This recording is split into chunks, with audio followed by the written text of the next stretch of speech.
तर स्वागत आहे तुमचं आपल्या मिनी व्लॉग मध्ये. आपण चाललेलो पंढरपूरला हलगे वाजवाय. इलेक्शनचं काम होतं, निकाल लागायचा होता. मस्तपैकी तयारी चालत होती आमची. मग काय अक्षयभाईला म्हणलं ठेवा गाडी हलग्या. मस्त मध्ये गाडी हलग्या ठेवल्या, डायरेक्ट निघालो. गाडीत काय पेट्रोल नव्हतं म्हणल्यावर डायरेक्ट पंपावर गेलो, पेट्रोल टाकलं, तिथून निघालो. डायरेक्ट अकलूज मध्ये पोचलो. अकलूज मध्ये पोचलो की आमच्यावर एक कांड झालता. हलग्या आडव्या ठेवल्या नव्हत्या, उभ्या ठेवलेल्या. घासून एक हलगी फुटली.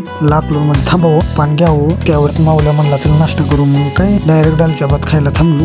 मस्त मध्ये खाल्ला. तिथं काय पाणी भेटलं नाही, तिथनं डायरेक्ट निघालो. अकलूज मधनं डायरेक्ट वेळापूर मध्ये गेलो. वेळापूर मधनं काय सनकरच हायवे होता म्हणल्यावर एक 15-20 मिनिटात तर आम्ही पंढरपूर मध्ये पोचलो. आणि गोट्याभाऊला फोन लावला. गोट्याभाऊ म्हणला लवजी चौकात थांबा. मग काय परत गोट्याभाऊ म्हणला या इकडं. तिथं त्यांच्या ऑफिसवर गेलो.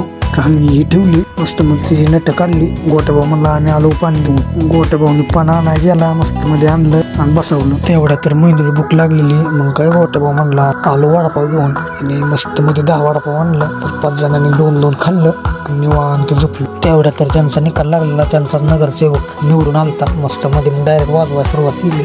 मेंदूला गुलाली उधळा चालू होतं. नुसतं अंगावर गुलाली टाकी चालू होतं. मेंदूला भरलेलो बघा. मग काय तिथनं वाजवून झालं. डायरेक्ट घराकडे निघालो. तर आपला व्हिडिओ आवडला तर नक्की लाईक आणि सबस्क्राईब करा. धन्यवाद.